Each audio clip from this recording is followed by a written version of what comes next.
అమెరికాలో కుక్కలు, పిల్లులే గాదు, ఇంకా చాలా వాటిని పెంచుకుంటారు. అలాంటివన్నీ దొరికే స్టోరే ఇది పెట్ స్మార్ట్.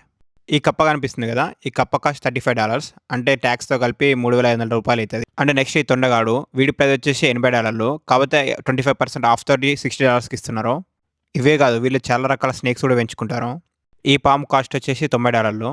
ప్రతి పెట్ పక్కన అది ఎక్కడ బతుకుతది, ఎలాంటి వెదర్ ఉండాలి, కూల్ ఆర్ హాట్ ఇలా అన్ని రాసుంటాయి. ఈరోజు మేమొచ్చింది ఈ ఫిష్‌ని కొనడానికి. దీని పేరు బెటా ఫిష్. మేము ఈ ఫిష్‌ని ఆల్మోస్ట్ 2 ½ ఇయర్స్ పెంచాం. అది ఈ మధ్యనే చనిపోయింది. ఈ ఫిష్‌కి ధైర్యం చాలా ఎక్కువ. అది ఎప్పుడూ ఒంటరిగానే ఉంటది. వేరే ఫిష్‌ని యాడ్ చేస్తే ఫైట్ చేస్తాయి. దీని మెయింటెనెన్స్ చాలా తక్కువ.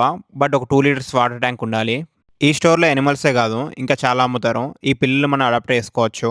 అడాప్ట్ చేసుకునే ముందు మనం వాటితోటి ఆడుకోవచ్చు. ఇఫ్ మనకు నచ్చితే మన ఇంటికి తీసుకెళ్ళిపోవచ్చు. అమెరికాలో పెట్ బిజినెస్ చాలా పెద్దది. అండ్ ఈ స్టోర్‌లో పెట్సే గాదు, వాడికి కావాల్సిన ఫుడ్డు, వాడు ఆడుకునే టాయ్స్, వాడు ఆడుకునే స్టాండ్స్ ఇవన్నీ గూడా ఉంటాయి. నెక్స్ట్ వీడియోలో మేము ఏం ఫిష్ కొన్నామో చూపిస్తా. థాంక్ యూ ఫర్ వాచింగ్ ఫిల్మింగే. బాయ్.